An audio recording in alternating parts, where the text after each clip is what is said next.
अब अर्का प्रश्नकर्ता मान्य सदस्य वर्षमान पुनलाई समय दिन्छु।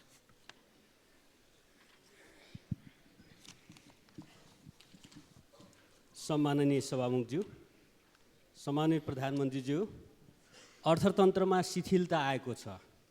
जनताको चुलो महँगीको मारमा परेको छ। पुँजीगत खर्च भइरहेको छैन। युवाहरूको पलायन बढेको छ। समग्र अर्थतन्त्र सुधार गर्न सरकारको नीति र प्राथमिकताहरू के छन्?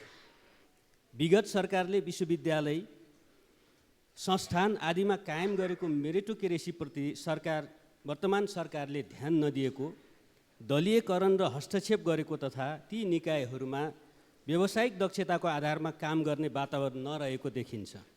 सरकारले त्यसलाई सुधार गर्न के कस्तो सोच बनाएको छ? सत्तापक्षका नेता र माननीयज्यूहरूले अध्यादेशको औचित्य पुष्टि गर्न पटक पटक संसदले कानुन बनाउनै सकेन भन्ने गरेको सुनियो। कानुनको मसौदा गर्ने, संसदमा प्रस्तुत गर्नेदेखि पारित गर्ने सम्मको प्रमुख जिम्मेवारी सरकारको हो। हामी सबैलाई थाहा छ, बहुमतले विधेयक पारित हुन्छ। 2/3 बहुमतको दाबी गर्ने सत्ता पक्षले संसदमा बहुमत गुमाइसकेको हो र कि संसदको गरिमालाई होच्याउने नियतले त्यस्ता कुरा गर्नुभएको हो? धन्यवाद। सम्मानीय प्रधानमन्त्री जवाफ दिनुहोस्। सभामुख महोदय, रुचिकर प्रश्नहरू छन्। मान्यजीलाई प्रश्नका लागि धन्यवाद भन्न चाहन्छु।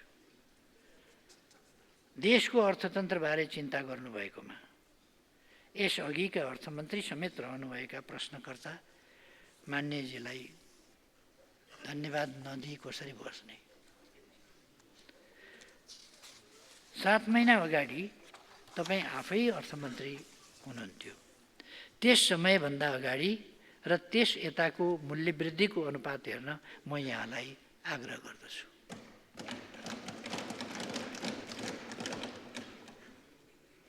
फेरि पनि प्रश्न गर्नुभएकोमा, सरकारको ध्यानाकर्षण गर्नुभएकोमा धन्यवाद छ। तर उस बेलाको पनि अलिकति सम्झिनुपर्छ कि जस्तो लाग्यो। हामीले अब आँकडामा प्रश्नोत्तर गर्ने, त्यसको तुलना गर्ने बानी बसाउनुपर्छ भन्ने लाग्छ।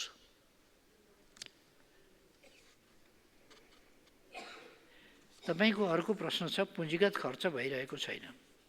हो, हाम्रो पुँजीगत खर्च कम छ, तर मान्यज्यू अर्थमन्त्री भएको अवधिको तुलनामा भने अलि बढी नै छ।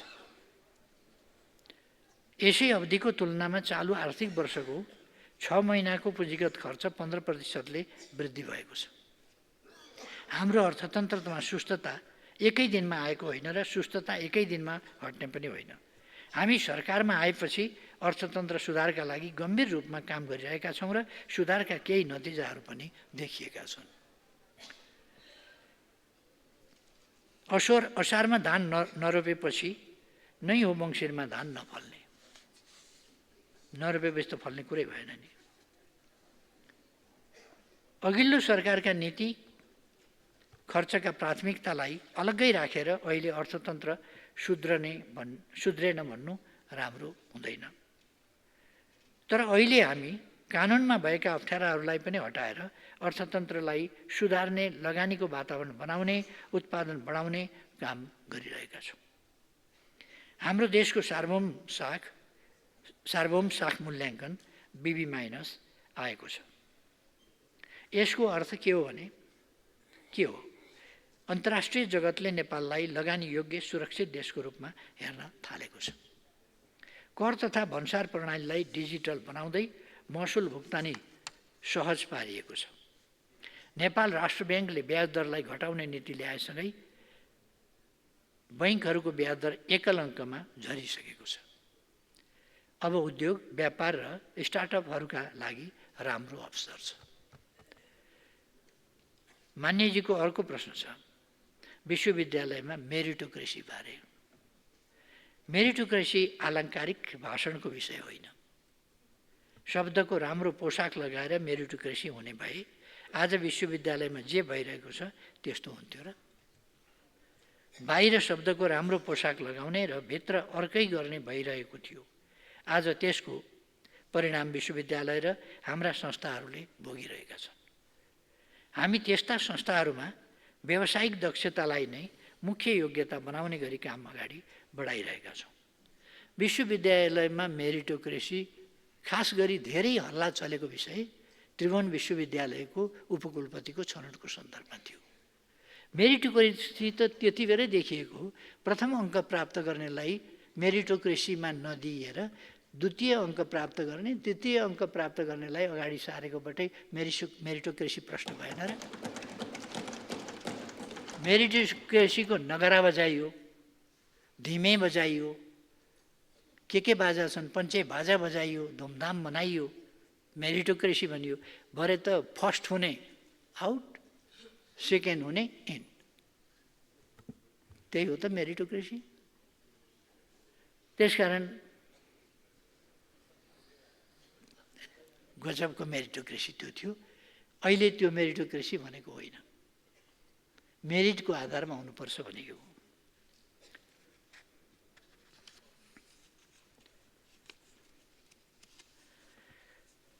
अध्यादेश ल्याएर संसदलाई किन होच्याएको भन्ने मान्यज्यूको प्रश्नको मैले जवाब दिइरहनु पर्दैन, किनभने म सम्मानीय सभामुखज्यू मार्फत 2080 वैशाख 20 गतेको दिन सम्झन उहाँलाई आग्रह गर्न चाहन्छु। त्यस दिन उहाँ आफै सम्मिलित सरकारले संसद सुरु हुनुभन्दा 4 दिन अघि अध्यादेश ल्याएको थियो। अध्यादेश ल्याउने अधिकार उहाँ सम्मिलित सरकारलाई मात्रै थियो भन्ने हो भने बेग्लै कुरा हो। तर आवश्यक पर्दा सरकारले अध्यादेश ल्याउन सक्ने व्यवस्था संविधानले नै गरेको छ। हामीले नागरिकलाई सेवा प्रवाहमा छरितोपन ल्याउन, लगानीको वातावरण बनाउन र अर्थतन्त्रका समस्या हटाएर सुधारतर्फ लैजान अध्यादेश ल्याउनु परेको थियो, जुन संसदमा दर्ता भइसकेका छन्। प्रक्रियाबाट नै यी पारित पनि हुन्छन्। एउटा कुरा छ्यास थपिहाल्नु कि जस्तो लाग्छ, कानुनमा रिक्तता भयो अथवा 40 वा 40%, किन 40 र 40% भन्दा संवैधानिक अधिकार कहिल्यै कसैले प्रयोगै गर्न नपाउने भयो, त्यो संविधानमा लेखिने बाहेक अरू प्रयोग हुन नसक्ने भयो। त्यसकारण 40 वा 40 भनेर मैले अध्यादेश जारी गरेको थिएँ।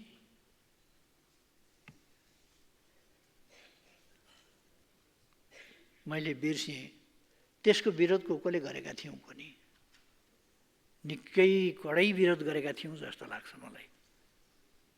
यो लोकतन्त्र सिद्ध्याउन खोज्यो, संविधान मास्न खोज्यो, संविधान विरोधी प्रधानमन्त्री आदि इत्यादि भनिएन, संविधान पल्टाउने कोसिस गरिएन, विरोध जोड जुलुमसँग भयो।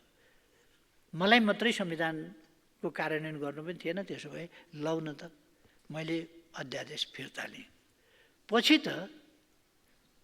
त मेरै पार्टी फुटाउनलाई 20 वा 20 भनेर अध्यादेश जारी गरे होइन र? 20 वा 20%। अस्ति अध्यादेश ल्याउन भन्दा अगाडि मैले धेरै हल्ला सुने पार्टी फुटाउनका लागि। मैले अस्ति पनि यसै सदनमा उभिएर भने, कुनै पार्टी फुटाउने, कसैको पार्टी फुटाउने वा जोडिदिने मेरो काम पनि होइन र म त्यता लागेको पनि छैन।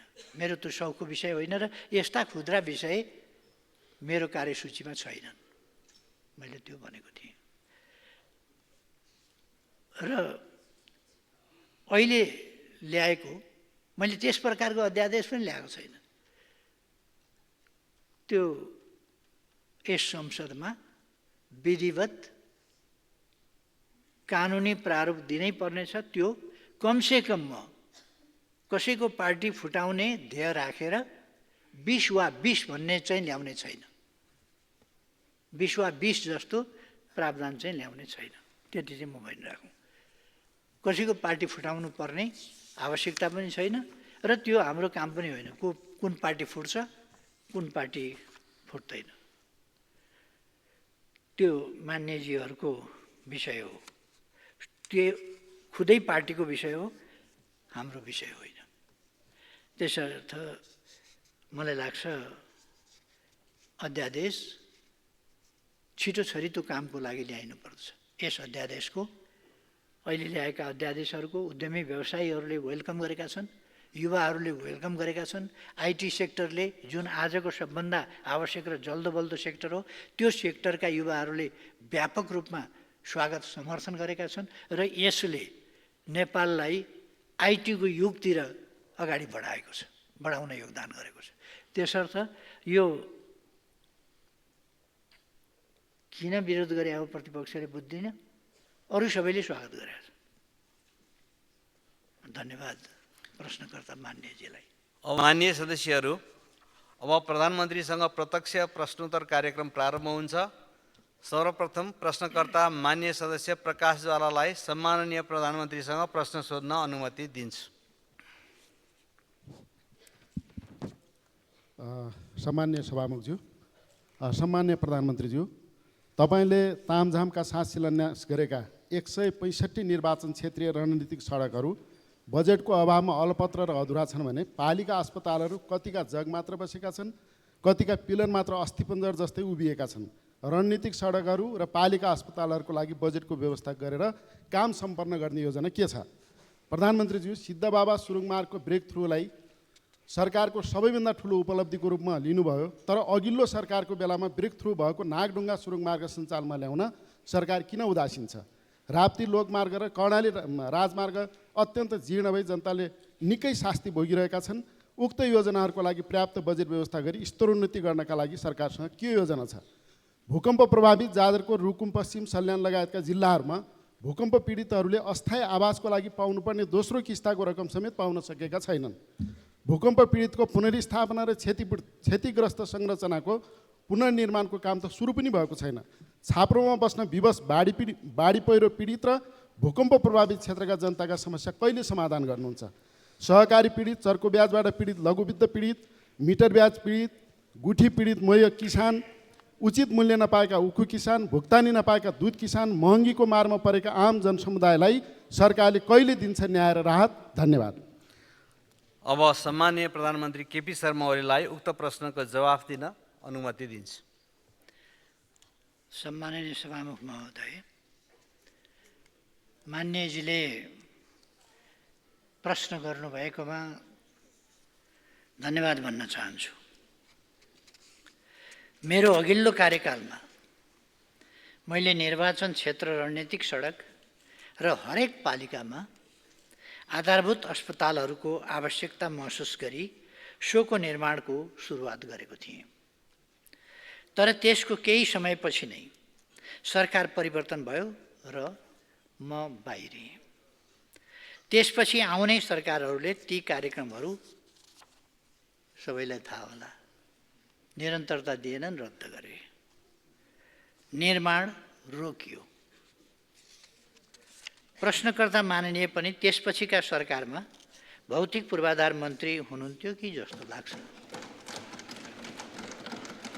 कार्यक्रमहरू रद्द गर्नेले नै फेरि 3 वर्ष कार्यक्रम रद्द हुने, अनि कार्यक्रम किन पुरा भएन भनेर प्रश्न गर्ने, त्यसको प्रगति खोज्ने, त्यो किन सम्पन्न भएन भनेर सोध्ने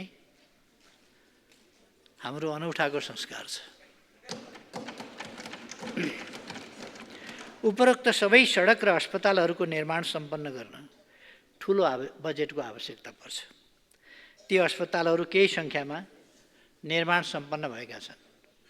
मान्यजीले भन्नुभयो जस्तो केहीका जग बसेका छन्, केही अलपत्रै छन् भने जस्तो होइन, केही त निर्माण कार्य सम्पन्न भएर उद्घाटन भएर सुचारू भइसकेका छन्। केही सङ्ख्यामा निर्माण सम्पन्न भएका छन् भने उपलब्ध स्रोत र साधनलाई ध्यानमा दिई बाँकी सडक र अस्पतालहरू प्राथमिकतापूर्वक अहिले निर्माण भइरहेका छन्। हामी फेरि सरकारमा आएको 7 महिना 8 महिना भयो होला। सरकारले स्वास्थ्य क्षेत्रलाई उच्च प्राथमिकता दिएको छ। स्थानीय तहमा 5, 10 र 15 बेडका अस्पतालहरू निर्माणाधीन छन् या निर्माण भइरहेका छन्।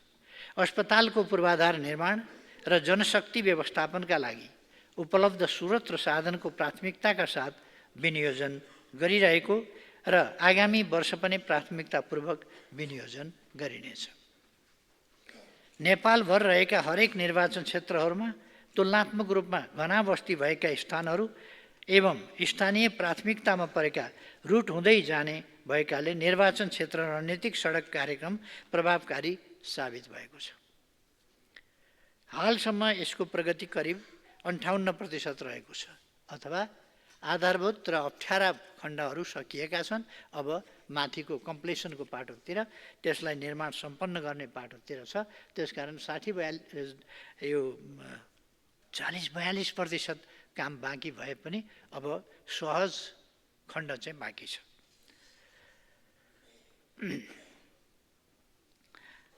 अधिकांश सडकहरू यस आर्थिक वर्षमा नै सकिने भएकाले सरकारले उच्च प्राथमिकताका साथ बजेट व्यवस्थापन गर्ने विश्वास दिलाउन चाहन्छु।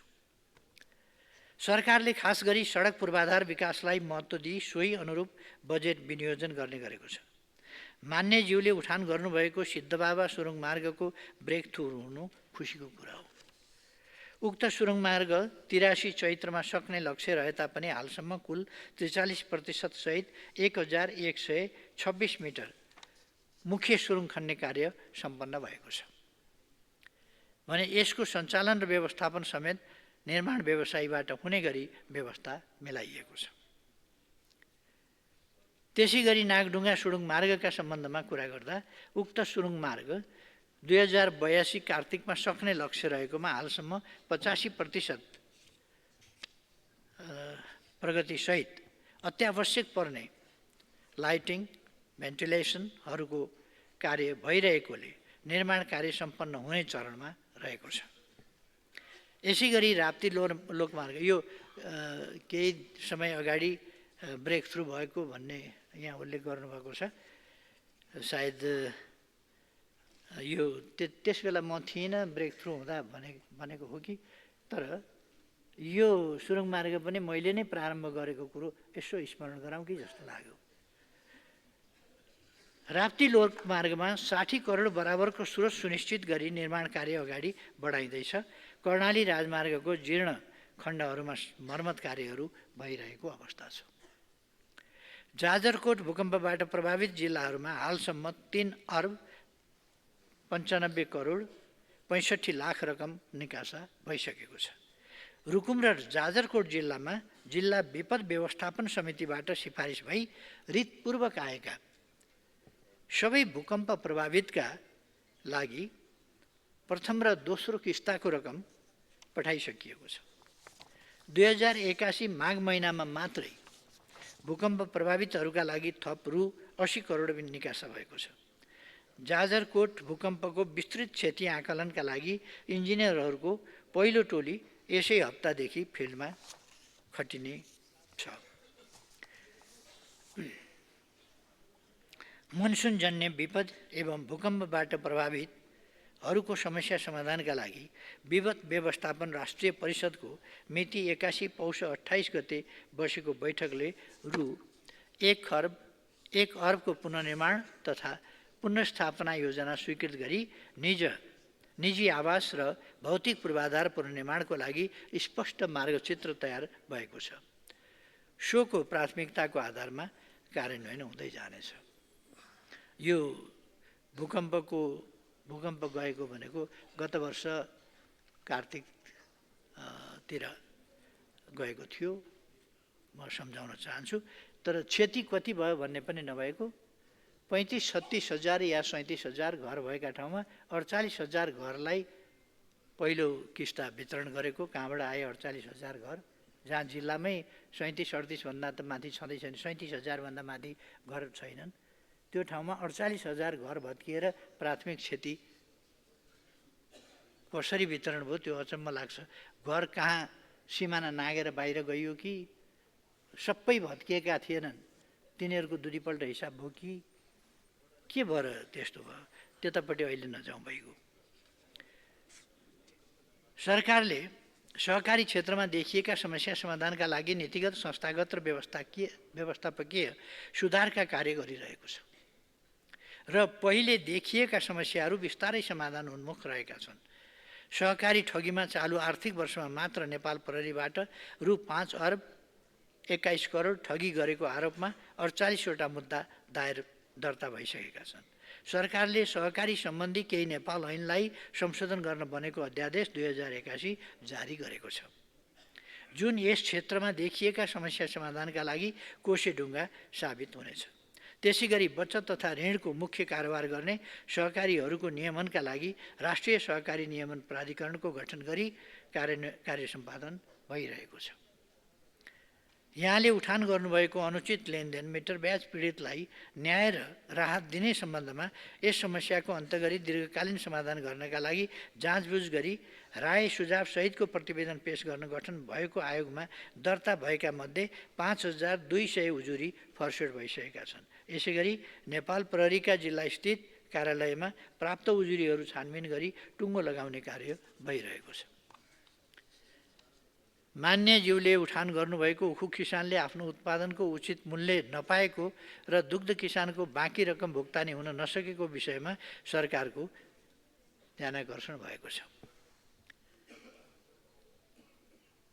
यो दुग्ध किसानको बाँकी रकम यस वर्षको होइन, गत वर्षको हामी सरकारमा आउनुभन्दा पहिलेको बाँकी रकम हो। त्यो बाँकी रकम हामीले धेरै मात्रामा तिरेका छौँ। यसै सन्दर्भमा उखु किसानले आफ्नो उत्पादनको उचित मूल्य पाउन् भन्ने उद्देश्यले उखु क्रसिङ हुनु पूर्व नै नेपाल सरकारले उखुको खरिद मूल्य तोक्ने गरेको छ। सरकारले निर्धारण गरेको खरिद मूल्यमा कृषकहरूबाट उखु खरिद गरी तुरुन्तै भुक्तानी दिन उखु मिलहरूलाई निर्देशन दिइएको छ। चालु आर्थिक वर्षका लागि मङ्सिर महिनामा उखुको खरिद मूल्य रु 585 प्रति क्विन्टल तोकिएको छ। गत वर्ष आफूले उत्पादन गरेको उखुलाई मिलमा क्रसिङ गराएका 8 जिल्लाका करिब 65,000 कृषकहरूलाई सम्बन्धित उखु मिलले दिने खरिद मूल्यका साथै नेपाल सरकारले रु 70 प्रति क्विन्टलका दरले 1 अरब 44 करोड 92 लाख रकम अनुदान प्रवाह गरेको छ। यस सम्बन्धमा चाहिँ अहिलेको अर्थतन्त्रलाई हेरेर अलिक पुनः विचार गर्नुपर्ने अवस्था पनि देखिन्छ। अब दुग्ध किसानको भुक्तानी सम्बन्धमा दुग्ध विकास संस्थानले हालसम्म 2 अरब 4 करोड रकम भुक्तानी दिइसकेको छ। दुग्ध विकास संस्थानलाई दुध बिक्री गर्ने सबै कृषकहरूको भाद्र मसान्तसम्मको बाँकी रकम भुक्तानी भइसकेको छ भने बाँकी रकम पनि क्रमशः भुक्तानीको प्रक्रियाका लागि अघि बढाएको छ। केही निजी डेरीहरूले कृषकहरूलाई भुक्तानी गर्न बाँकी रहेको दुध बिक्री रकम यथाशीघ्र भुक्तानी गर्न निर्देशन दिएको छ। जनतालाई मान्य सदस्यहरू आपसमा कुराकानी नगरिकन प्रश्नको उत्तर सुन्न म अनुरोध गर्छु।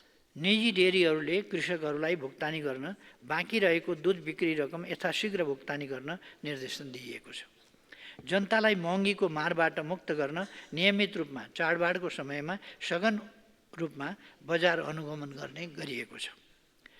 खाद्य व्यवस्था तथा व्यापार कम्पनी लिमिटेड र साल ट्रेडिङ लिमिटेड जस्ता सार्वजनिक संस्थानबाट चाडबाड लक्षित सुपथ मूल्य पसल देशका विभिन्न स्थानमा सञ्चालन गर्ने गरिएको छ। कानुन विपरीतका क्रियाकलाप कोही कसैले गरेमा प्रचलित कानुन बमोजिम कारबाही गर्न सरकार प्रतिबद्ध छ।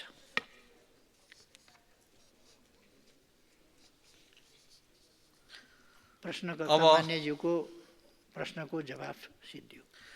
अब अर्का प्रश्नकर्ता मान्य सदस्य प्रतीक्षा तिवारीलाई प्रश्न सोध्नको लागि समय दिन्छु। सम्माननीय सभामुख महोदय मार्फत सम्माननीय प्रधानमन्त्रीज्यूलाई प्रश्न। मध्य प्रदेशमा राष्ट्रिय गौरवका आयोजना जस्तै जयनगर जनकपुर कुर्था रेलवे, काठमाडौँ तराई मधेस द्रुत मार्ग, निजगढ अन्तर्राष्ट्रिय विमानस्थल, सुनकोशी मरिन डाइभर्सन आदि हालका तथ्याङ्क अनुसार अपेक्षित बजेट र समय सीमाभित्र प्रगति नभएको देखिएको छ। यस सन्दर्भमा तपाईँले ती आयोजनाहरूमा देखिएको बजेट, ठेक्का व्यवस्थापन र प्रक्रियागत ढिलाइका चुनौतीहरूलाई समाधान गर्न कस्ता ठोस नीति, बजेट विनियोजन र अनुगमनका सुधारका उपायहरू अवलम्बन गर्ने सोच राख्नु भएको छ। साथै मध्य प्रदेशको विकासलाई राष्ट्रिय गौरवको स्तरमा पुर्याउन नयाँ रणनीति पहलहरू के हुन्? सूर्य दोहनका कारण मध्य प्रदेशमा खानेपानीका मुहान सुक्नुका साथै वातावरण प्रदूषणको समस्या बढ्दो छ, जसकारण मानव जीवनमा गम्भीर समस्या पैदा भएको छ। यस्तै सुनकोशी यस्तै कोसीदेखि नारायणी नदीसम्म चुरेको काखमा कृत्रिम नहर निर्माण गरी चुरे तथा तराई रिचाइ सिँचाइ खानेपानीको समस्या समाधान गर्न उपयुक्त हुने देखिन्छ। यस सन्दर्भमा चुरे दोहन अन्त्य गर्न नेपाल सरकारको योजना के छ? अब सुक्खा मौसमसँगै वर्षा नहुन्जेलसम्म खानेपानीका चापाकल नदी नाला सुकी पानीको हाहाकार बढ्नेछ। खानेपानी व्यवस्थापनको लागि तत्कालीन र दीर्घकालीन ठोस योजना के छ जान्न चाहन्छु। धन्यवाद। अब सम्माननीय प्रधानमन्त्रीजी जवाफ दिनुहुन। सम्माननीय सभामुख महोदय, माननीय ज्यूको प्रश्नमा मेरो जवाब यस प्रकार छ। तराई मधेसमा रहेका एवं त्यहाँका नागरिक लाभान्वित हुने आयोजनाहरूलाई सरकारले सधैँ प्राथमिकतामा राखेको छ। यी आयोजनाहरूले तराई मधेस क्षेत्र मात्र नभएर समग्र देशको आर्थिक एवं सामाजिक विकासमा योगदान पुर्याउने भएकोले देशकै राष्ट्रिय गौरवका आयोजनाहरू हुन्। 16औं योजनामा यी आयोजनाहरूलाई प्राथमिकताका साथ समावेश गरिएको छ। आवधिक योजनाको लक्ष्य अनुरूप हरेक वर्ष नीति तथा कार्यक्रम एवं बजेटमा पनि यस्ता आयोजनामा उल्लेखनीय बजेट विनियोजन गरी आयोजना कार्यान्वयनमा संलग्न निकायहरूलाई क्रियाशील बनाइएको छ। जयनगर, जनकपुर, कुर्था, विजयपुरा 52 किलोमिटर रेलवेको निर्माण कार्य सम्पन्न भई यात्रुवाहक रेल सेवा दैनिक सञ्चालनमा आएको छ। जयनगर जनकपुर हरेक दिन 3 पटक र जनकपुर विजयपुरा दिनको 1 पटक आउने जाने गरी रेल सेवा दिइएको छ। थप विजयपुरा बर्दिवाससम्मको 17 किलोमिटर खण्डमा भारतीय सरकारको सहयोगमा छिट्टै निर्माण प्रक्रिया अघि बढ्दैछ। काठमाडौँ तराई मधेस द्रुतमार्ग शीघ्रताका साथ सम्पन्न गर्न नेपाली सेनालाई यसको जिम्मेवारी तोकिएको छ। यस आयोजनालाई छिटो सम्पन्न गर्ने सम्बन्धमा सम्बद्ध निकायका उच्च पदाधिकारीहरूसँग पटक पटक छलफल गरी तीव्रताका साथ कार्यान्वयन गरेको छु। यस आयोजनाको हालको भौतिक प्रगति 37.6% रहेको छ। सुनकोशी मरिन डाइभर्सन बहुद्देश्यीय आयोजनाको सुरुङको निर्माण सम्पन्न भई हाल हेडवर्क र पावर हाउस लगायतका संरचना निर्माणको काम अघि बढेको छ। हाल यसको भौतिक प्रगति 35.18% रहेको छ। निजगढ अन्तर्राष्ट्रिय विमानस्थलले ठुलो लगानीको माग गर्दछ। त्यस योजनाको लगानीको व्यवस्थापन गरी निर्माण कार्य अगाडि बढाउन सरकार सकारात्मक ढङ्गले सोचिरहेको छ र पहल पनि गरिरहेको छ। चुरेको भूबनोट माटोको प्रकृति, जैविक विविधतामा ह्रास र छोटो समयमा सघन वर्षा आदि कारणले यो क्षेत्र अति संवेदनशील छ। चुरे क्षेत्र र तराई मधेसमा देखिएको पानीको समस्या समाधानका लागि सुरुवाती चरणबाटै राष्ट्रपति चुरे संरक्षण कार्यक्रम मार्फत पानीका स्रोतको संरक्षणका विभिन्न कार्यक्रमहरू सञ्चालन हुँदै आइरहेका छन्। हालसम्म 657 वटा भूमिगत जल पुनर्भरण, पोखरी निर्माण तथा संरक्षण, 159 वटा तालतलैया तथा सिमसार व्यवस्थापन, 176 वटा rain water run off harvesting dam, 76 वटा जल पुनर्निर्भरण एवं संरक्षण, पोखरी निर्माण, 548 वटा पानी मुहान संरक्षण तथा कुवा उत्खनन लगायतका कार्य सम्पन्न गरिएको छ। चुरेको संरक्षण गरी वातावरण संरक्षण, खानेपानीको आपूर्ति व्यवस्थापन जस्ता जनतासँग प्रत्यक्ष सम्बन्धित रहेका विषयमा सरकारले उच्च प्राथमिकता दिएको छ। मान्यज्यूको प्रश्नको जवाब यति नै। सभामुख महोदय। अब अर्का प्रश्नकर्ता मान्य सदस्य प्रतिमा गौतम, प्रश्न राख्नुहोस्।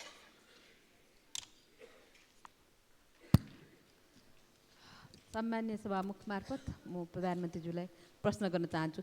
नेपालमा विकास निर्माणको योजनाहरू समयमा सम्पन्न नहुने गम्भीर समस्या रहेको छ।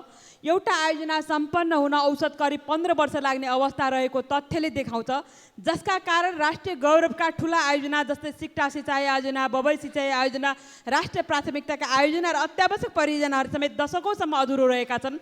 झन् ठुला आयोजनाहरूलाई बहुवर्षीय बनाउने र न्यून बजेट ठुच्चाएर होल्ड गर्ने प्रवृत्तिले स्रोत सुनिश्चित नहुनु र आयोजनालाई भुक्तानी प्रक्रियामा ढिलाइ हुनु, यस्ता परियोजनाहरू समयमै सम्पन्न नहुनुको प्रमुख कारण रहेका छन्। स्थिर र दीर्घकालीन वित्तीय व्यवस्थापनको अभावले निर्माण कार्य अत्यन्तै सुस्त बनाउनुको साथै लागत अत्याधिक वृद्धि गरिरहेको छ। यसले निर्माण व्यवसायहरूलाई वित्तीय सङ्कटमा पार्नुका साथै सर्वसाधारणले तोकिएको समयमा सेवा उपयोग गर्न नपाउने अवस्था सिर्जना भएको छ भने लागत बढ्ने गरेको छ, जसले राष्ट्रिय विकासको गति अवरुद्ध गर्दै नेपालको आर्थिक वृद्धिमा समेत नकारात्मक प्रभाव परिरहेको छ। मेरो प्रश्न यो छ, नेपालमा ठुला राष्ट्रिय परियोजनाहरू दशकौँसम्म अधुरै रहने समस्यालाई समाधान गर्न र आयोजना समयमा नै सम्पन्न गर्नका लागि सरकारले बजेट व्यवस्थापन, स्रोत सुनिश्चितता र भुक्तानी प्रक्रियामा सुधार गर्न के कस्ता प्रयास गरिरहेको छ? कानुनमा समस्या हो या कार्यान्वयनमा, नियममा हो वा नियतमा? बहुवर्षीयको नाममा योजना बनाउने, न्यून स्रोत छुट्याउने र प्रगति नहुने अवस्था कसरी रोक्न सकिन्छ? यस्ता परियोजनाहरूलाई प्रभावकारी बनाउन र समयमै सक्न के कस्ता योजनाहरू सरकारको छ? साथै विगतमा देखेको ढिलाइ गर्ने, काम सम्पन्न नगर्ने, नगराउने प्रवृत्तिलाई रोक्न सरकारले के कस्तो ठोस कदमहरू चाल्दैछ? सभामुखज्यू मार्फत म प्रधानमन्त्रीज्यूलाई प्रश्न गर्न चाहन्छु। सम्माननीय प्रधानमन्त्री। सम्माननीय सभामुख महोदय, म मान्यज्यूले उठाउनुभएका प्रश्नहरूको जवाब प्रस्तुत गर्दछु। मान्यज्यूले उठाउनुभएको सिक्टा सिँचाइ र बबई सिँचाइ आयोजना लगायतका राष्ट्रिय गौरव र राष्ट्रिय प्राथमिकताका ठुला आयोजनाहरू समयमा सम्पन्न गर्ने विषयमा म पनि गम्भीर र संवेदनशील छु। मेरो सरकार गठन भएपछि यी आयोजनाहरू समयमै सम्पन्न गर्न तथा निर्माण व्यवसायीको भुक्तानीको समस्या समाधान गर्न मैले सुरुदेखि नै पहल गरिरहेको छु। आर्थिक वर्ष 2080-81 को अन्त्यमा भुक्तानी गर्न बाँकी रहेको दायित्वमध्ये हालसम्म रु 22 अरब 43 करोड 36 लाख भुक्तानी भइसकेको छ।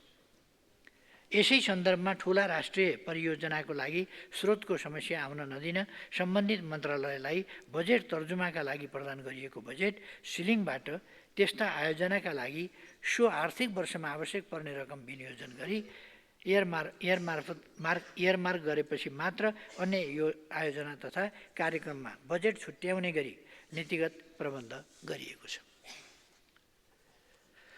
नयाँ बहुवर्षीय आयोजनाका लागि स्रोत सुनिश्चित गर्दा विस्तृत आयोजना प्रतिवेदन वा विस्तृत इन्जिनियरिङ डिजाइन स्वीकृत भएको, वातावरणीय मूल्याङ्कन सम्बन्धी परीक्षण सम्पन्न भएको, जग्गा प्राप्तिको प्रक्रिया टुङ्गिएको, साइट क्लियरेन्स भएको, मध्यकालीन खर्च संरचनामा समावेश भएको तथा खरिद गुरु योजना तथा कार्यान्वयन योजना स्वीकृत भएको, आयोजनाको कार्यान्वयन आवश्यक र औचित्यपूर्ण देखिएमा स्रोतको उपलब्धताको आधारमा मात्र स्रोत सहमति दिने कानुनी व्यवस्था गरिएको छ। राष्ट्रिय गौरवका आयोजना तथा अन्य ठुला राष्ट्रिय आयोजनाका लागि स्रोतको अभाव हुन नदिन सम्बन्धित मन्त्रालयका लागि विनियोजित बजेटमध्ये कुनै कार्यक्रम सञ्चालन हुन नसक्ने वा कुनै शीर्षकमा विनियोजित बजेटमध्ये केही वा पुरै बचत हुने भएमा रकमान्तर मार्फत त्यस्ता महत्त्वपूर्ण आयोजनाका लागि बजेट व्यवस्थापन गर्न अर्थ मन्त्रालयले नीतिगत तथा प्रक्रियागत सहजीकरण गर्ने गरिएको छ। बहुवर्षीय आयोजनाका लागि स्रोत सहमति प्रदान गर्न आयोजना सम्पन्न हुने अवधि पिटान गर्ने गरिएको छ। ठुला राष्ट्रिय परियोजनाको नियमित अनुगमन गरी भौतिक तथा वित्तीय प्रगतिको आधारमा आवश्यक बजेट व्यवस्थापन गर्ने गरिएको बेहोरा समेत जानकारी गराउन चाहन्छु। मैले विश्वासको मत लिने क्रममा प्रतिनिधि सभाको बैठकमा मन्तव्य दिँदा नेपालमा विगत लामो समयदेखि जकडिएर रहेको काम हुँदैछ, वर्क इन प्रोग्रेस भन्ने संस्कृतिको ठाउँमा थालेको काम सक्छौँ भन्ने मान्यता स्थापित गर्ने र यसका लागि विकास निर्माण सम्बन्धी नीतिगत सुधार गर्ने प्रतिबद्धता व्यक्त गरेको थिएँ। विकासको ढाँचा, गति र संस्कृतिमा सुधार गर्न राष्ट्रिय योजना आयोग एवं अन्य सरकारवाला मन्त्रालयसँग परामर्श गरी आयोजना तर्जुमाको खाका प्रोजेक्ट प्लानिङ टेम्प्लेट स्वीकृत गरी कार्यान्वयनमा ल्याइएको छ। यसबाट सीमित स्रोत साधनको कुशल प्रयोग गरी परियोजनाहरू समयमै प्रभावकारी रूपमा सम्पन्न हुनेछन् भन्ने मैले विश्वास लिएको छु। साथै प्रधानमन्त्री तथा मन्त्री परिषदको कार्यालयमा रहेको एक्सन रुमबाट मैले समय समयमा आयोजनाहरूको अनुगमन गरी समयमै सम्पन्न गर्न सहजीकरण र निर्देशन गरेको छु। मेरो मान्यजीको प्रश्नहरूमाथिको उत्तर सिद्धियो। अब अर्का प्रश्नकर्ता मान्य सदस्य डाक्टर प्रकाश शरण महतलाई प्रश्न राख्न समय दिन्छु।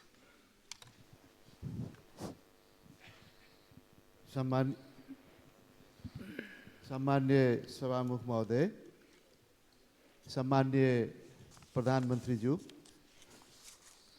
प्रधानमन्त्रीज्यूलाई मेरो दुईटा जिज्ञासाहरू छन्। पहिलो, यहाँको नेतृत्वमा बनेको नेपाली काङ्ग्रेस र नेकपा एमाले सहितको सरकारसँग अर्थतन्त्रमा देखिएका गतिरोधहरूलाई कम गर्दै गतिशील बनाउने ठुलो जनअपेक्षा छ। अध्यादेश मार्फत आएका केही कानुनी सुधारले लगानीको वातावरण निर्माण गर्न केही मद्दत पुग्ने अपेक्षा गरिएको छ। तर अझै मौद्रिक नीतिमा थप सुधार र सरकारी खर्चलाई उत्पादनमुखी र परिणाममुखी बनाउन लोकप्रियवादको सट्टा व्यवहारिक र दिगो विनियोजनको आवश्यकता छ। अनावश्यक संरचना र फजुल खर्च कम गर्न जरुरी छ। हामी आउँदो बजेटको नजिकमा पनि छौँ। सम्मान्य प्रधानमन्त्रीज्यूले प्राथमिकतामा आधारित परिणाममुखी विनियोजनका लागि के कस्तो तयारी हुँदैछ, साथै समग्र अर्थतन्त्रलाई चलायमान बनाउन आवश्यक दोस्रो चरणको आर्थिक सुधारको बारेमा सरकारले के सोचेको छ।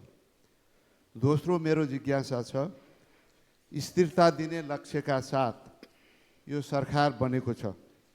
मुख्य गठबन्धन दलहरू बीचको उच्च कोटिको तालमेल, विश्वास र लक्ष्यप्रतिको समान लयले यो लक्ष्य प्राप्त हुनेछ। यसमा अहिलेसम्मको सम्मान्य प्रधानमन्त्रीको अनुभव के छ? धन्यवाद। अब सम्मान्य प्रधानमन्त्रीज्यू। सभामुख महोदय, मान्य सदस्यज्यूको प्रश्नको जवाफ यस प्रकार छ। सर्वप्रथम अर्थतन्त्रलाई गतिशील बनाउने सम्बन्धमा मान्यज्यूले राख्नुभएको सुझावका लागि धन्यवाद। यस विषयमा मैले यसअघि नै केही कुरा स्पष्ट पारिसकेको छु। जहाँसम्म प्राथमिकतामा आधारित परिणाममुखी विनियोजनको तयारीको कुरा छ, आगामी आर्थिक वर्ष 82-83 को बजेटलाई प्राथमिकतामा आधारित र परिणाममुखी बनाउन र आर्थिक सुधारका कार्यक्रमहरू सञ्चालन गरी अर्थतन्त्रमा देखिएका चुनौती सम्बोधन गर्न, विकास निर्माणका गतिविधिलाई तीव्रता दिन, सेवा प्रवाहमा सुधार तथा सुशासन कायम गर्न सरकार प्रतिबद्ध रहेको बेहोरा जानकारी गराउन चाहन्छु। चालु खर्चमा मितव्ययिता कायम गर्दै पुँजीगत खर्चमा वृद्धि तथा आयोजना कार्यान्वयनमा सुधार गर्न बजेट तर्जुमा गर्दा एवं आयोजना छनौट तथा प्राथमिकीकरण गर्दा आयोजना बैंकमा प्रविष्टि भएको, क्षेत्रगत प्राथमिकतामा परेको, लगानीको स्रोत सुनिश्चितता भएको, छोटो समयमा प्रतिफल दिने, आयोजना वर्गीकरण मापदण्ड बमोजिम आयोजनाको सम्पूर्ण पूर्व तयारीका काम सम्पन्न भएका आयोजना मात्र छनौट गर्ने व्यवस्था मिलाइनेछ। यसै गरी आयोजना कार्यान्वयनमा शीघ्रता ल्याउन, ठेक्का व्यवस्थापनमा देखिएका समस्या समाधान गर्न, सार्वजनिक खरिद कानुनमा सामयिक संशोधन गर्न र अन्तर्तह तथा अन्तर्निकाय समन्वय कायम गर्न संयन्त्रहरूलाई क्रियाशील बनाइनेछ।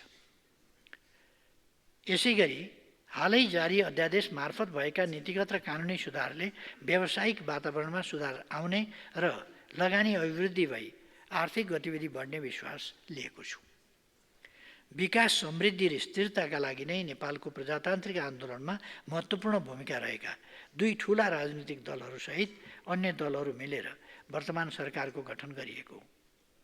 गठबन्धनमा रहेका दलहरूबीच मुलुकको विकास र समृद्धिलाई निरन्तरता दिई राजनीतिक स्थिरता कायम गर्दै अगाडि बढ्ने विषयमा सत्ता साझेदार दलहरूबीच कुनै शङ्का उपशङ्का गर्न जरुरी छैन। हामी बीच उच्च विश्वास र समझदारी रहेको छ। धन्यवाद। अब अर्का प्रश्नकर्ता मान्य सदस्य प्रभु हजारा। सम्मान्य सभामुख महोदय, सम्मान्य प्रधानमन्त्रीज्यू, हजुर नै योभन्दा अगाडि प्रधानमन्त्री रहनुभएको बेला स्वास्थ्य क्षेत्रलाई ख्याल राखी वीरगञ्जको नारायणी अस्पताल 500 शय्याको अस्पताल निर्माण गर्न 1 अरब 55 करोड विनियोजन गरी टेन्डर प्रक्रिया अगाडि बढिरहेको अवस्थामा ठेकदार र भवन विभागको बीच विवादले सर्वोच्च अदालतमा मुद्दा चलिरहेको थियो। सो सम्बन्धमा यही माघ 28 गते सर्वोच्च अदालतले फैसला गरेको छ। उक्त फैसलाबाट भवन निर्माणको लागि मार्ग प्रशस्त भएको छ। त्यस भेगमा जनताले सम्मान्य प्रधानमन्त्रीज्यूप्रति धेरै आभारी छन्। यो कार्यलाई सम्पन्न हुने गरी अगाडि नेपाल सरकारको कसरी सोच रहेको छ। त्यसैगरी विगत 4 वर्षमा मुलुकको चालु खर्च 100% बढ्यो, तर राजस्व अपेक्षित अनुसारको उठ्न सकेको छैन। वित्तीय व्यवस्थापन खर्च बढेको छ। यस्तो अवस्थामा चालु खर्चको दायरा घटाउँदै उल्लेखनीय मात्रामा पुँजीगत खर्च बढाउनु कस्तो योजना बनाउनु भएको छ? साथै चैत वैशाख महिना आउनु लागेको छ। देशमा अब हावाहुरी आउनेछ। तराईमा आगलगी र पहाडमा डढेरो हुनेछ। यसको पूर्व तयारी कस्तो अवस्थामा छ? हालै सरकारले एउटा निर्णय गरेको छ। सचिव स्तरीय निर्णयहरू मन्त्री परिषदमा नलैजाने। त्यसका लागि मैले यो सरकारको ठुलै सुशासनको बलियो पाइला हो। यसका लागि म सरकारलाई धन्यवाद दिन चाहन्छु। धन्यवाद। सम्माननीय प्रधानमन्त्रीज्यू। सम्मानीय सभामुख महोदय, मलाई अलिकति खुट्टामा थोरै समस्या भएको हुनाले कुर्सी प्रयोग गर्ने गरिएकै छ। कुर्सीले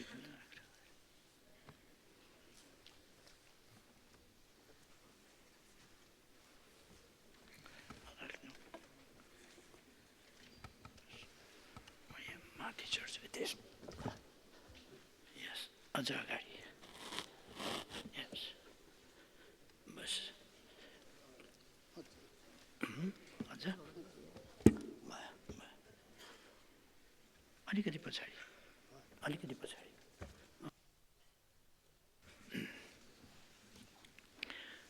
सम्मानीय सभामुख महोदय, वीरगञ्ज स्थित 500 शय्याको नारायणी अस्पताल निर्माण गर्ने सम्बन्धमा सम्मानित सर्वोच्च अदालतमा मुद्दा परेकोले केही समय निर्माण कार्यमा ढिलाइ भएको हो। अदालतको फैसला पश्चात निर्माण कार्य अगाडि बढाउन आगामी आर्थिक वर्षमा कार्यक्रम तथा बजेट व्यवस्थापन गरिने विश्वास दिलाउन चाहन्छु।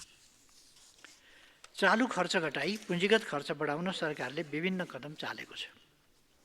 साथै सार्वजनिक खर्चलाई मितव्ययी तथा प्रभावकारी बनाउने सम्बन्धी मापदण्ड 2081 नेपाल सरकारबाट स्वीकृत भई कार्यान्वयनमा ल्याइएको छ। पुँजीगत खर्च बढाउन गत आर्थिक वर्षको सिर्जित दायित्व रकमान्तर मार्फत भुक्तानी सहजीकरण गरिएको छ। न्यून विनियोजन भएका कम प्राथमिकताका विकास नतिजाहरूको हिसाबले कम महत्त्वका र पूर्व तयारी पुरा नभएका आयोजना तथा कार्यक्रमको कार्यान्वयन स्थगित गरी यस्ता आयोजना तथा कार्यक्रममा विनियोजित रकम उच्च प्राथमिकताका साथ आयोजनामा रकमान्तर गर्ने विषयलाई सरकारले प्राथमिकता दिएको छ। राष्ट्रिय गौरवका आयोजना र राष्ट्रिय महत्त्वका प्राथमिकता प्राप्त आयोजना कार्यान्वयनमा स्रोतको अभाव हुन नदिने व्यवस्था मिलाइएको छ। साथै बहुवर्षीय आयोजनालाई व्यवस्थित गर्न आयोजनाको बहुवर्षीय ठेक्का सहमति सम्बन्धी मापदण्ड 2081 कार्यान्वयनमा ल्याइएको बेहोरा जानकारी गराउन चाहन्छु। आगलागी र डढेलोबाट हुने सम्भावित जोखिमको विषयमा सरकार संवेदनशील रहेको छ। हिउँदे वर्षामा आएको कमी र बढ्दो तापक्रमका कारण विगतभन्दा चाँडै डढेलो तथा आगलागीका घटनामा भइरहेको वृद्धिलाई मध्यनजर गरी सकेसम्म यस्ता घटना हुन नदिने र भइहालेमा सोको नियन्त्रण र न्यूनीकरणका लागि सबै जिल्लामा डढेलो तथा आगलागी नियन्त्रण पूर्व तयारी तथा प्रतिकार्य योजना बनाई कार्य गरेर निर्देशन दिइएको छ। नियोजित रूपमा वन डढेलो लगाउने व्यक्तिलाई प्रचलित कानुन बमोजिम कारबाही समेत गरिनेछ।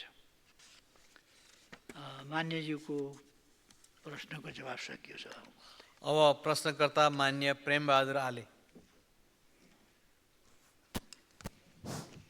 सम्मान्य सभामुख महोदय, सम्मान्य प्रधानमन्त्रीज्यूलाई म विकाससँग सम्बन्धित रहेर केही प्रश्न गर्न चाहन्छु।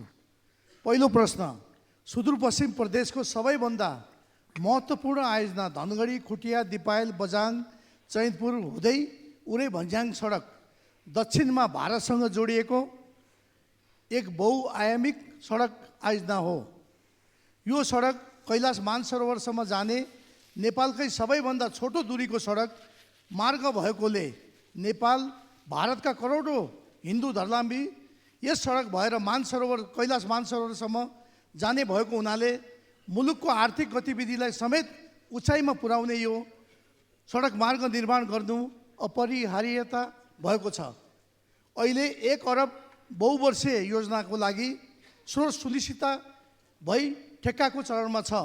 तर यो बजेट सडक निर्माण पुरा गर्न अति न्यून भएकोले आउँदो बजेटमा सडक निर्माणलाई तीव्रताका साथ सम्पन्न गर्न रु 2 अरब बजेट विनियोजन गर्नुपर्ने आवश्यकता भएकोले यस विषयमा सम्मान्य प्रधानमन्त्रीज्यूको प्रतिबद्धता सहितको उत्तर दिन म हार्दिक अनुरोध गर्न चाहन्छु। साथै मेरो दोस्रो प्रश्न, सहजपुर बिपी नगर बोक्टान दिपायल सडक 2076 फागुन 7 गते तपाईँ नै प्रधानमन्त्री हुँदा डोटी जिल्लाको बिपी नगरमा शिलान्यास गरी सहजपुरदेखि अत्तरकाँडासम्म करिब 50 किलोमिटर सडक कालोपत्रे निर्माण सम्पन्न भइसकेको छ। तर सडकलाई बोक्टानसम्म थप अगाडि बढाउन कालोपत्र गर्न इन्डियन एक्जिम ब्याङ्कको रकम रोड इम्प्रुभमेन्ट प्रोजेक्ट अन्तर्गत सडक विस्तार गर्नुपर्ने भएकोले सो सडकलाई अत्तरकाँडादेखि बोक्टानसम्म कालोपत्रे गर्न अरू सबै प्रक्रिया पुरा भइसकेकोले भारत सरकारले प्रोजेक्ट स्वीकृत गरेपछि मात्र आयोजनाले टेन्डर आह्वान गर्ने भएकोले प्रोजेक्ट स्वीकृतिका लागि सम्मान्य प्रधानमन्त्रीज्यूबाट निर्देशनको लागि पनि म हार्दिक अनुरोध गर्न चाहन्छु। धन्यवाद। सम्मान्य प्रधानमन्त्रीज्यू। सम्मान्य सभामुख महोदय, मान्य प्रेमबहादुर आलेले गर्नुभएको प्रश्नको जवाफ यस प्रकार छ।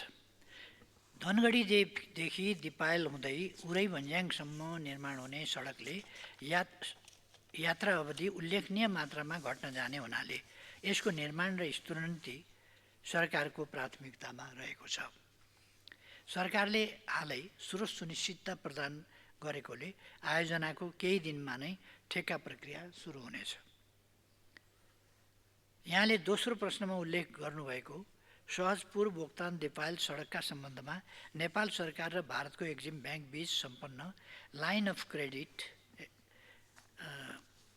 एग्रिमेन्ट अन्तर्गत उक्त सडक खण्डको करिब 50 किलोमिटर निर्माण कार्य सम्पन्न भइसकेको छ।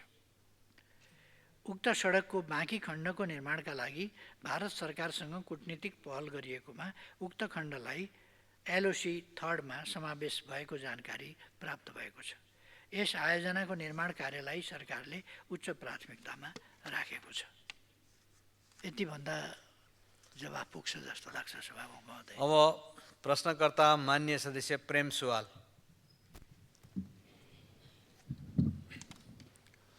सभामुख महोदय मार्फत प्रधानमन्त्रीजीसँग जिज्ञासा राख्न चाहन्छु। विद्यालय शिक्षा निःशुल्क र अनिवार्य तथा विश्वविद्यालय शिक्षा निःशुल्क नेपालीको सम्पत्तिको सीमाङ्कन र विदेशमा सम्पत्ति राख्न नपाउने, ठुल्ठुला भ्रष्टाचारी र मानव अधिकारको गम्भीर उल्लङ्घन गर्नेहरूलाई मृत्युदण्डको सजाय समेत हुने कानुनी व्यवस्था नभएसम्म व्यापक जनताको हित होला र समाजवाद कार्यान्वयन होला र सरकारले समाजवादलाई व्यवहारमा कार्यान्वयन गर्न के कस्तो काम गर्दैछ? सार्वजनिक संस्थानहरू एक एक गरी व्यक्ति वा निजी कम्पनीलाई बेच्नु समाजवाद नै हो र? धन्यवाद। सम्मान्य प्रधानमन्त्री। सम्मान्य सभामुख महोदय,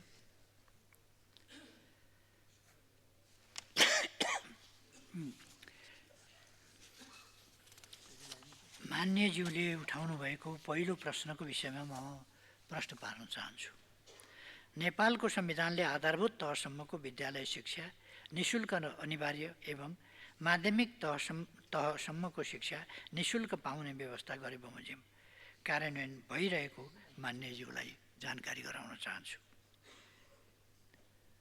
स्रोत साधनले भ्याएसम्म भविष्यमा विश्वविद्यालय शिक्षा समेत कसरी सबैको पहुँचभित्र अर्थात् सकेसम्म निशुल्क कसरी बनाउने त्यसतर्फ पनि सरकारको ध्यान गएको छ।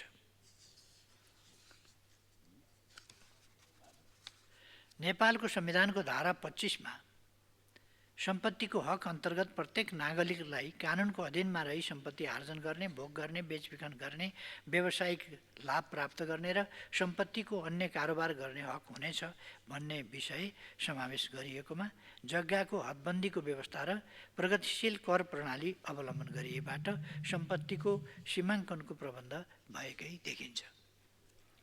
जहाँसम्म विदेशमा सम्पत्ति राख्न नपाउने कानुनी व्यवस्था गर्न मान्यज्यूले उठाउनु भएको विषय छ। विदेशमा लगानी गर्न प्रतिबन्ध लगाउने ऐन 2021ले कसैले विदेशमा कुनै किसिमको विदेशी सेक्युरिटी, विदेशी फर्मको साझेदारी, विदेशी बैंक अकाउन्टेन्ट, विदेश स्थित घर जग्गामा लगानी गर्न नपाउने व्यवस्थाले उक्त कार्यलाई निषेध गरेकै अवस्था छ। गैर कानुनी तवरबाट विदेशी मुद्रा अपचलन गरेको भेटिए विदेशी विनिमय नियमित गर्ने ऐन 2019 अनुसार कारबाही गर्ने गरिएकै छ। अर्को कुरा के भने अब यो आइटी जस्तो कम्पनीहरूले यहीँ बसेर पनि काम गर्नका लागि तर जुन देशमा काम गर्ने हो त्यहाँ कम्पनी खोल्नुपर्छ। त्यसकारण आइटीको उत्पादन र व्यापार गर्न सक्ने त्यस प्रकारको स्तरमा नेपाली युवाहरू पनि गइसकेको हुनाले युवाले सस्तोमा त्यहाँ एउटा कुनै अरबौँ राखेर होइन, केही युरो, केही डलर, केही थोरै, केही फ्र्याङ्क वा केही अरू रकम, अरू मुद्रा, पाउन्ड कुनै राखेर उनीहरूले कम्पनी खोल्न सक्छन् र त्यो कम्पनी भएपछि त्यहीँबाट कारोबार गरेको, त्यो कम्पनी मार्फत कारोबार भएको देखिने हुनाले यहाँबाट यहीँ बसेर आइटी को काम चाहिँ नि विदेशको पनि गर्न सकिन्छ र विदेशी मुद्रा पनि आर्जन गर्न सकिन्छ, यहीँ बसेर राम्रो काम गर्न सकिन्छ, आफै आफ्ना लागि रोजगारीका अवसरहरू पनि सिर्जना गर्न सकिन्छ। यस्ता प्रश्नहरूमा अब कन्जर्भेटिभ हुनु हुँदैन।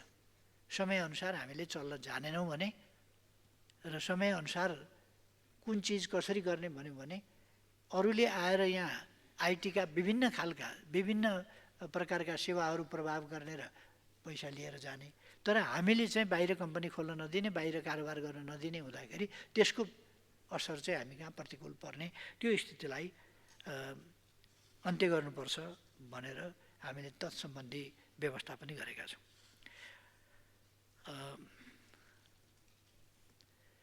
नेपालको संविधानको धारा 16 मा रहेको सम्मानपूर्ण बाँच्न पाउने हकमा कसैलाई पनि मृत्युदण्डको सजाय दिने गरी कानुन नबनाइने कुरा उल्लेख भएको र मृत्युदण्ड उन्मूलन गर्ने उद्देश्यले व्यवस्था भएको नागरिक तथा राजनीतिक अधिकार सम्बन्धी अन्तर्राष्ट्रिय प्रतिज्ञापत्रको दोस्रो स्वैच्छिक प्रोटोकल 1989 को नेपाल पक्ष राष्ट्र समेत रहेको हुँदा मान्यज्यूले माग गर्नु भए चाहिँ भ्रष्टाचारीलाई मृत्युदण्ड गर्ने कानुनी व्यवस्था गर्न मिल्ने देखिँदैन। अर्को कुरा, भ्रष्टाचारी यो कानुनले गरिएको फैसला हामी मान्छौँ, तर कानुनले गरेको फैसला मान्छेले नै गर्ने हो र कहिले कहिले प्रमाण नपुगेका हुन सक्छन्, प्रमाण फरक ढङ्गले देखिएको हुनसक्छ र फैसला उपयुक्त नहुन पनि सक्छ। मृत्युदण्डै दिइसकेपछि त त्यो फैसला सच्याउन सकिँदैन, त्यो फैसलाको कार्यान्वयन सच्याउन सकिँदैन, व्यक्तिको रिपुटेसन सच्याउन सकिँदैन, उसको कारोबार सच्याउन सकिँदैन। जुन चिज दिन सकिँदैन भने लिन हुँदैन, कसैलाई ज्यान दिन सकिँदैन भने कसैको ज्यान लिनु पनि हुँदैन। त्यसकारण यो ज्यान लिन उद्धत हुने कुरा होइन। हामीले मानवतावादका साथ, मानवीयताका साथ कानुनी राज, न्यायसङ्गत कानुन, कानुन सम्मत शासन, कानुन सम्मत समाज, कानुन सम्मतको सामाजिक प्रणाली, त्यसमा जोड दिनुपर्दछ, न कि अरूको ज्यान लिन उद्धत हुने। अरूको ज्यान लिन उद्धत हुने सोच चाहिँ नि उपयुक्त हुन्छ भन्न चाहिँ सकिँदैन। हाम्रो संविधानले र हाम्रो यता पछिल्लो समय आएर गरिएका ट्रेडिसनले पनि त्यो दिँदैन। हामीले हेऱ्यौँ, राणा शासन हेऱ्यौँ, शुक्रराज शास्त्रीलाई फाँसी दिएको हेऱ्यौँ, कति अनाहकमा दिएको छ फाँसी। उहाँ प्रजा परिषदको पनि होइन, प्रजा परिषदको सदस्य पनि होइन, उहाँ एउटा धर्मशास्त्रका प्रवचन गरेर त्यसमार्फत यति हो शास्त्रमा वर्णन गरेका कुराहरू कि अपराधी राजाहरू, अपराधी शासकहरूको अन्त्य हुन्छ, ती रहँदैनन्, ती समाप्त हुन्छन् भन्ने कुरा उल्लेख गरिएको छ। त्यही कुरा उहाँले भन्नुभएको थियो। अपराध करार गरेर, अपराधी करार गरेर उहाँलाई मृत्युदण्ड दियो। मृत्युदण्ड पाउनेमा, फाँसीको सजाय पाउनेमा पहिलो नाम उच्चारण शुक्रराज शास्त्रीको भएको थियो 97 सालमा। लोकतन्त्रका लागि सामान्य आवाज उठाएका मानिसहरू मारिएका थिए, खुरुखुरु जेल सार्ने न्युमा मारिएका थिए, अरू न्युमा मारिएका थिए र कानुनले पनि हाम्रै अगाडिबाट 45 साल माघ 26 गते हाम्रै अगाडिबाट 25 गते राति हाम्रै अगाडिबाट क्याप्टन यज्ञबहादुर थापा र भीमनारायण श्रेष्ठलाई उठाएर लगिएर गोली हानेर मारेको थियो। कानुनले नै मृत्युदण्ड दिएको थियो, तर हामीलाई थाहा छ यथार्थमा भीमनारायण श्रेष्ठ त्यस बाटोबाट हिँड्दै हुनुहुन्थ्यो, उहाँलाई कहाँ बम विस्फोट हुन्छ थाहा थिएन र उहाँलाई त्यहीँ पुगेकै ठाउँमा बाटोमा हिँड्दा हिँड्दै बम विस्फोट भयो, उहाँ घाइते हुनुभयो। एकातिर बम विस्फोटबाट घाइते हुनु छ, अर्कातिर अपराधी बम पड्काउने भन्ने आरोपका साथ उहाँलाई मृत्युदण्ड दिनु छ। यदि मृत्युदण्ड त्यति बेर नपाएको भए, 2 महिना बाँचेको भए भुट्टो काण्डले त्यसलाई माघ 25 गतेको कुरा त्यो थियो, माघ 25 गतेबाट चैत 25 सम्म पुग्दा त आन्दोलनले अर्को रूप लिएको थियो र त्यो अवस्था नै सिर्जना हुँदैन थियो। त्यसर्थ मृत्युदण्ड दिइहालेपछि फर्किने ठाउँ हुँदैन, फर्काउने ठाउँ हुँदैन। र कसरी मृत्युदण्ड दिइन्छ भन्दा यो त पोलिटिकल कुरा भयो। क्रिमिनललाई भन्दा पोलिटिकल मुद्दा लगाएर भए त हुन्थ्यो नि। पोलिटिकल मान्छेलाई क्रिमिनल मुद्दा लगाएर हत्या गर्छ नि त। त्यसकारण कुन पोलिटिकल मान्छेलाई पोलिटिकल भनेर धेरै सजाय दिएको छ, क्रिमिनल भनेर त सजाय दिएको छ। त्यसकारण नेपालको संविधान जानी बुझिकन सचेत ढङ्गले निर्माण भएको छ र मृत्युदण्डको पक्षमा हाम्रो संविधान पनि छैन, हाम्रो समाज पनि छैन। एकाध मान्छेले भन्नु बेग्लै कुरा हो।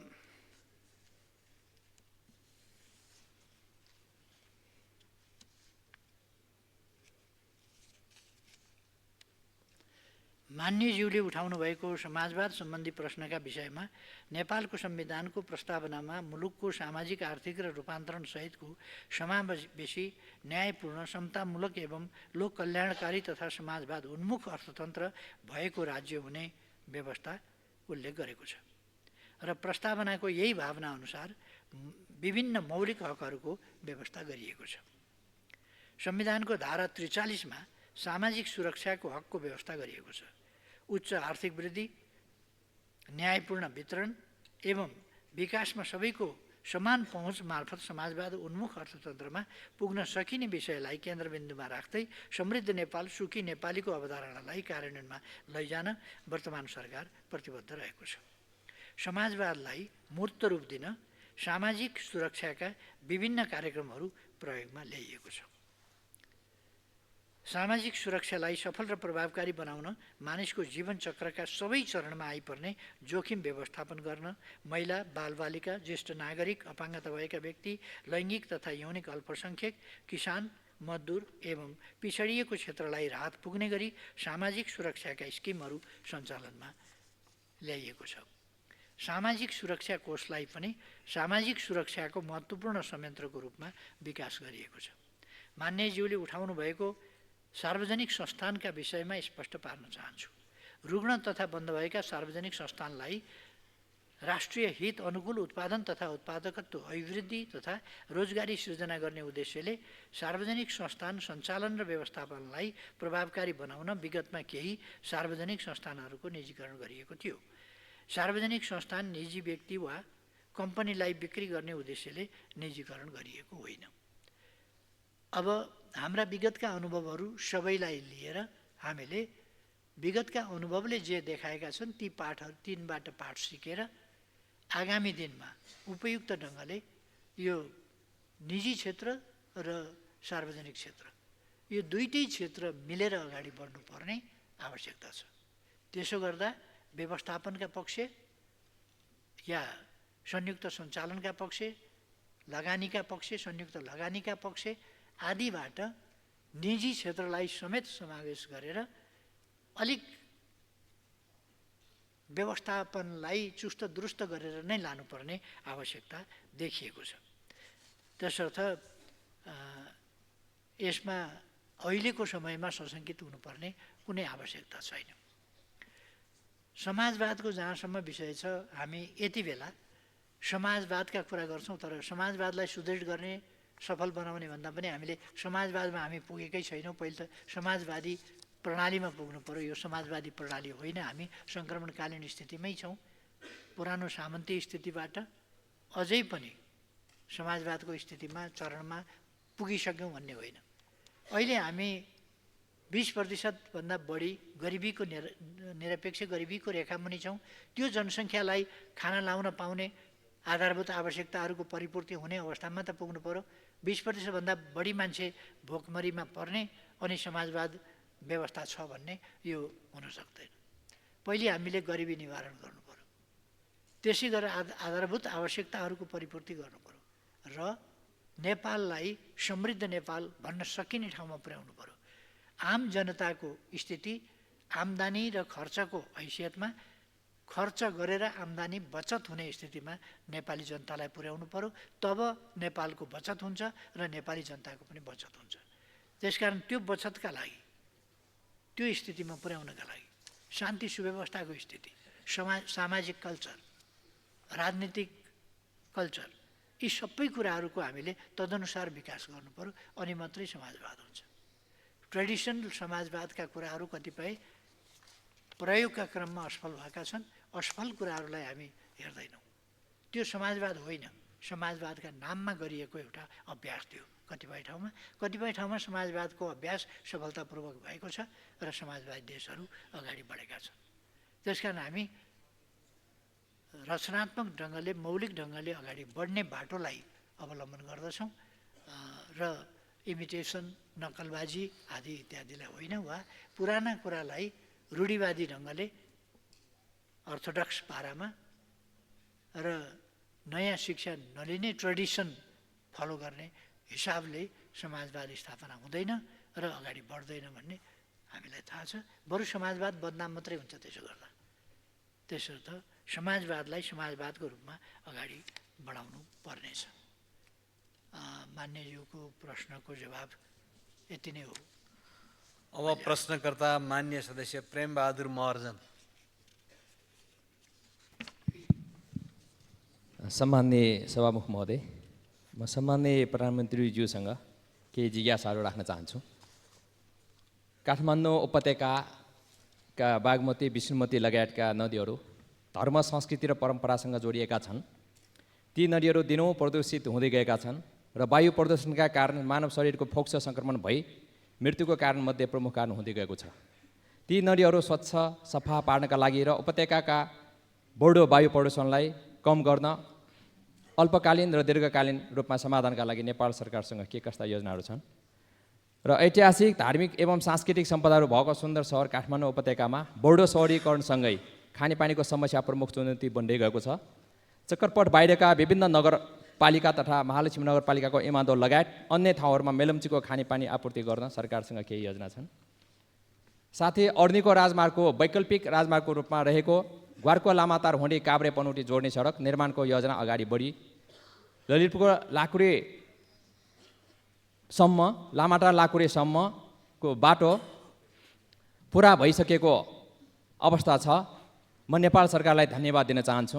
बाँकी लाकुरे, भन्ज्याङ, माने, दोभान खण्ड छिटो पुरा गरी उक्त क्षेत्रका जनतालाई लाभान्वित गराउन नेपाल सरकारको तर्फबाट थप के कस्ता कार्यहरू भइरहेको छ? र आज देशका युवाहरू हजारौँको सङ्ख्यामा विदेश पलायन हुँदै जानु ठुलो चिन्ताको विषय हो। युवा जनशक्तिलाई रोक्न देशभित्र नै शिक्षा, रोजगार तथा अन्य अवसरहरू सृजना गरी सबै नागरिकको गुणस्तरीय जीवनको सुनिश्चितताको लागि सरकारको ठोस योजनाहरू के हुन सक्छ? धन्यवाद। सम्माननीय प्रधानमन्त्री।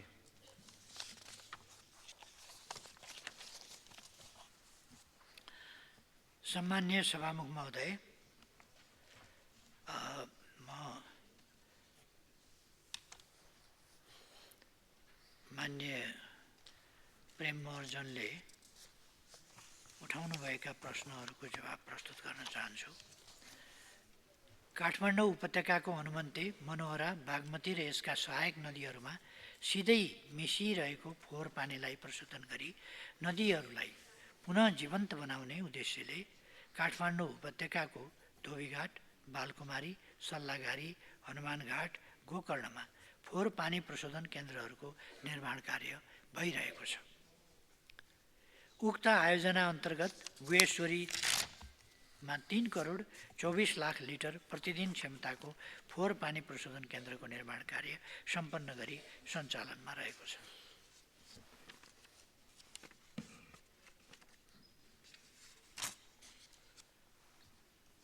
मध्यपुर ठुमी नगरपालिकाको मगर गाउँदेखि मनोहरा खोलाको दुवै किनारको पेप्सी खोला पुलसम्म र जडीबुटी पुलदेखि हनुमन्ते दोभान हुँदै बालकुमारी फोहोर पानी प्रशोधन केन्द्रसम्म इन्टरसेप्टर ढल निर्माण गर्ने कार्य भइरहेको छ।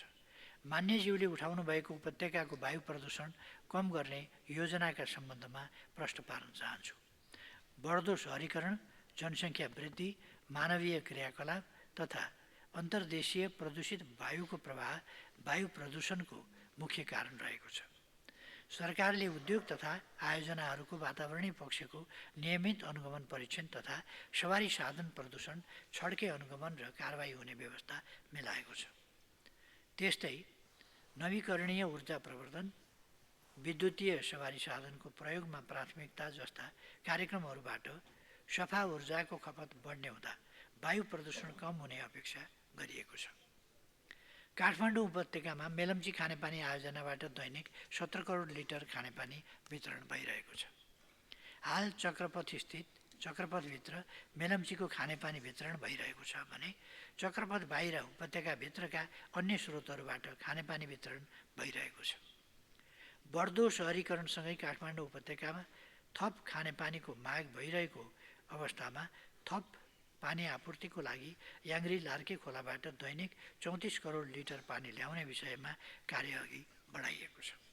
त्यसै गरी काठमाडौँ उपत्यकामा थप दैनिक 13 करोड लिटर खानेपानी उपलब्ध गराउन सिस्नेरी खानेपानी आयोजनाको विस्तृत अध्ययन कार्य अगाडि बढाइएको छ।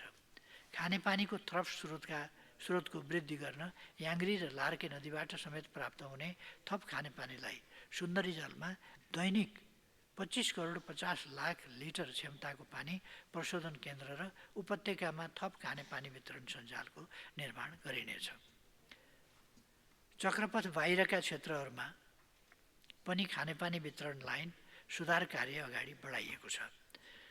ललितपुर महानगरपालिका वडा नम्बर 7, 8, 9, 14, 15 र 17, नखीपोट, खुमलटार तथा ग्वारको क्षेत्र र महालक्ष्मी नगरपालिका वडा नम्बर 1, 2, 3, 4 र 5 इमाडोलमा खानेपानी वितरण सञ्जाल निर्माण कार्यको विस्तृत अध्ययन कार्य भइरहेको छ।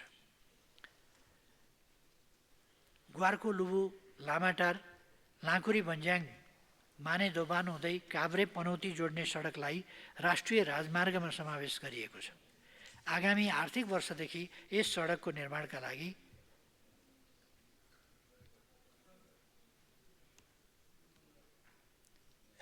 बजेट व्यवस्थापन गरिनेछ। देशका युवाहरू विदेश पलायन भइरहेको प्रति मान्यज्यूको चिन्ता जायज नै छ।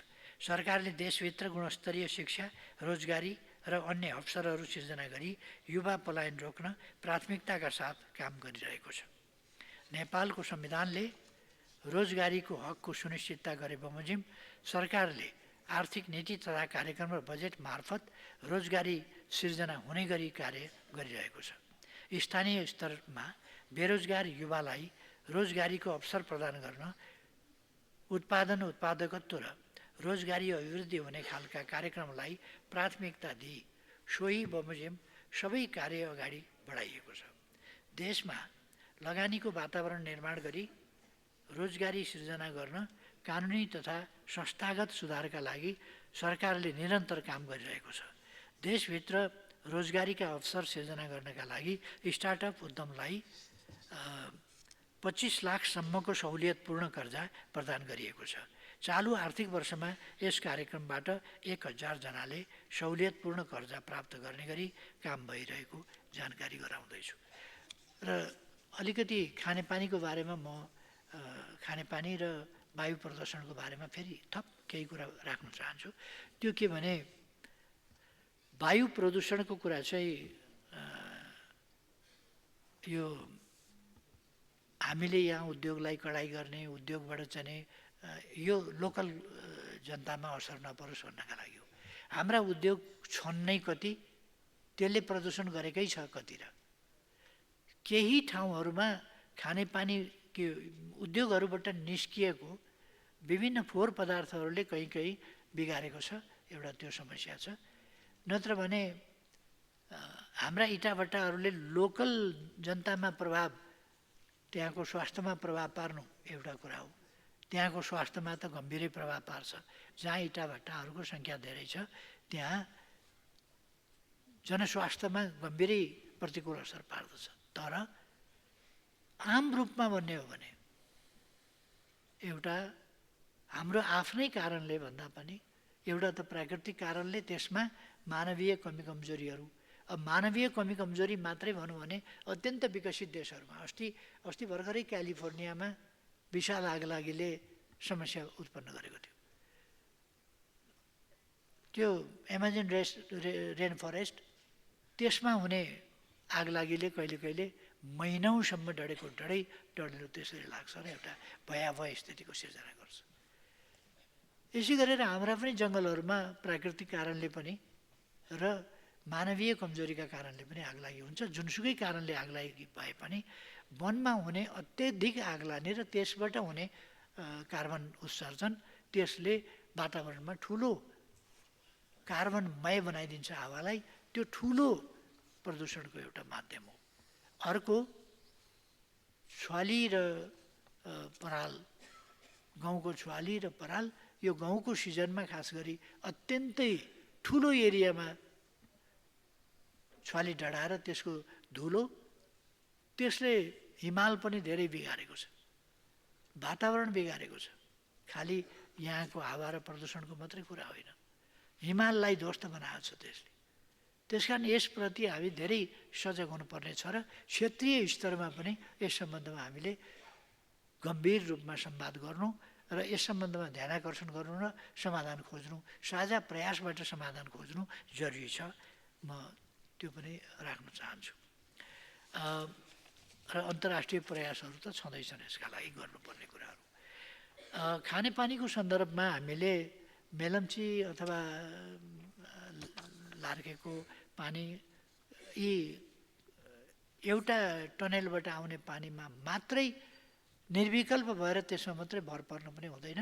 अरू पनि सिस्नेरीको पानी ल्याउने कुरादेखि लिएर अहिले हामीले काठमाडौँ धाप भनेका छौँ।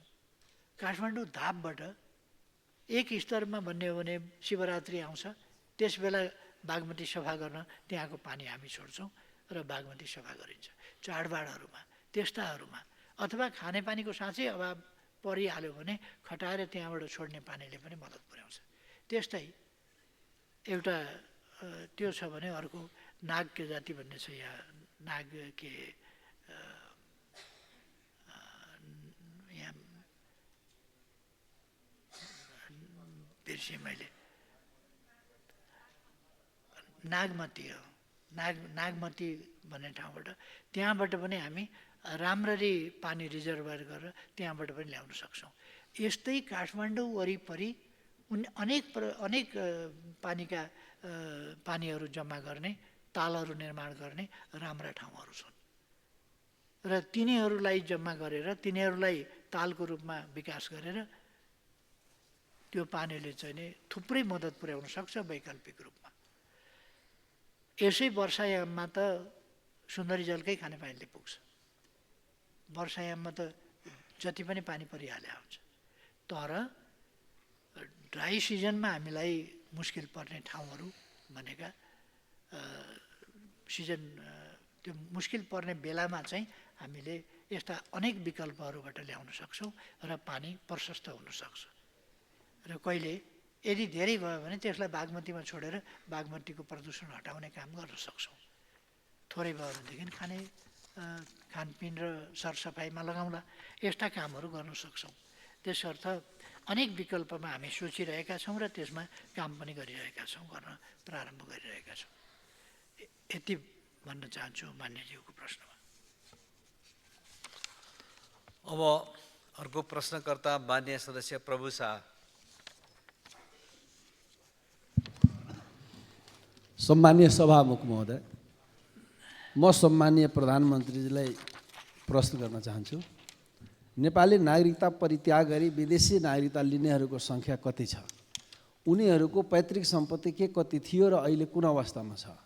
ती अवैध सम्पत्तिहरूलाई राज्यको स्वामित्वमा ल्याउन तपाईँले के गर्नुभयो? खुलिआम हुन्डीबाट ती अवैध सम्पत्तिहरू विदेश लैजाँदा रोक्न नसक्ने सरकारलाई हामीले के भन्ने, सक्षम वा असक्षम? प्रधानमन्त्रीज्यू, ती अवैध सम्पत्तिलाई अब स्वदेश फिर्ता ल्याउने तपाईँको योजना के छ? झन्डै 70 लाखभन्दा बढी नेपाली युवाहरू अहिले वैदेशिक रोजगारमा छन्। उनीहरूको श्रम सम्झौता अनुसार प्रत्येक वर्ष झन्डै 40 खरबभन्दा बढी रिमिटेन्स नेपाल आउनुपर्ने हो। तर अहिलेसम्मको रिपोर्ट बुझ्दा यो वर्ष जम्मा 13 देखि 14 खरब मात्र आउने सम्भावना छ। मेरो प्रश्न छ प्रधानमन्त्रीज्यूलाई, हाम्रा नेपाली युवाहरूले विदेशमा खुन पसिना बगाएर कमाएको पैसा हुन्डी मार्फत खुलिआम कालो धनसँग मिलान भइराख्दा तपाईँ किन मौन बस्नुभयो? नेपाली युवाहरू भ्रष्टाचारीहरूको कालो धन साट्नलाई विदेशमा मरिरहेका छन्। होइन भने सङ्ख्याको अनुपातमा ती रिमिटेन्स किन नेपाल आएन? वैदेशिक रोजगारमा जाने नेपाली मजदुरहरूले विदेशमा आफ्नो ट्रेड युनियनको हक पाएको छैन। किन ट्रेड युनियनको हक नपाउने गरी श्रम सम्झौता गर्नुभयो? अहिलेको 21औं शताब्दीमा नेपाली मजदुरलाई दास्ताको नारकीय जीवनमा धकेल्दा तपाईँहरूले के कति लाभ पाउनुभयो जानकारी पाऊँ। नेपालमा जीडीपी र राजस्वको अनुपात हेर्दा सरकारले जीडीपीको झन्डै 1/3 राजस्व उठाउने गरेको देखिन्छ।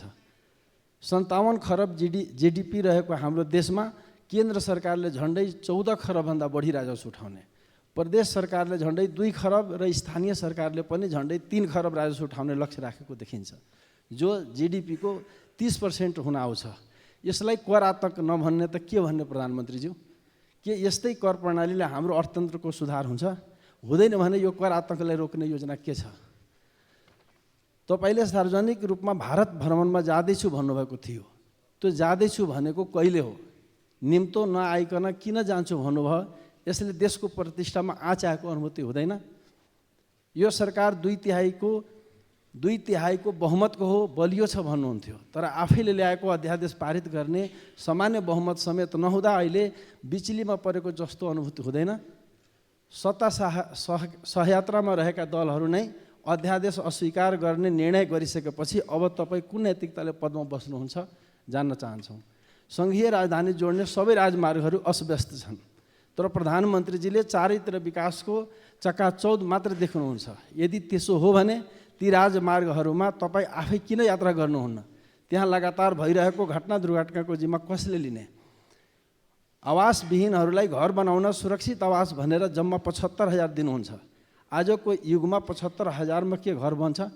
बन्दैन भने थाहा हुँदाहुँदै तपाईँले किन आवासविहीन गरिब दलितहरूसँग मजाक गर्नुभयो?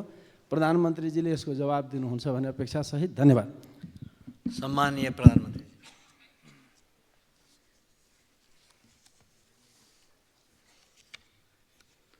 सम्माननीय सभामुख महोदय,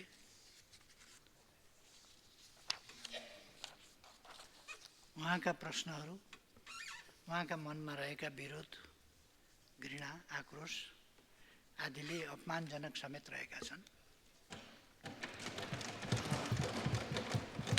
संसद जस्तो गरिमामय ठाउँमा यस्तो भाषा कि तपाईँलाई के लाभ भयो, विदेश युवा पठाएर जस्ता भाषा। म म्यान पावर कम्पनीको मान्छे हो। यो अहिले म सरकारमा आएपछि 8 महिनाबाट सुरु भएको हो। तपाईँले भने 70 लाख 8 महिनामा गएका हुन्। त्यसो भएर मान्य सदस्य यहाँ आसन ग्रहण गर्नुहोस्। मैले पहिला नै निर्देशन जारी गरिसकेको छु, यसमा दोहोरो बहस छलफलहरू हुँदैन भन्ने कुरा, त्यसकारण तपाईँ आसन ग्रहण गर्नुहोस्। मान्य सदस्य तपाईँ आसन ग्रहण गर्नुहोस्। सम्मानीय सभामुख महोदय, उहाँले मान्यजीले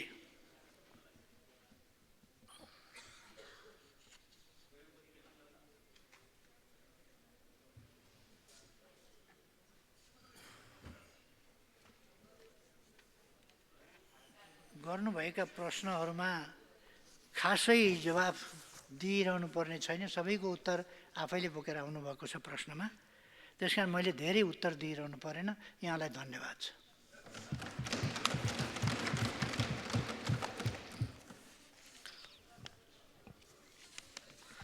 मान्य सदस्यहरू, आजको लागि निर्धारण गरिएको प्रधानमन्त्रीसँग प्रत्यक्ष प्रश्नोत्तर सम्बन्धी कार्यक्रम यहीँ समाप्त हुन्छ। सम्माननीय प्रधानमन्त्रीलाई आफ्नो आसन ग्रहण गर्न अनुरोध गर्दछु।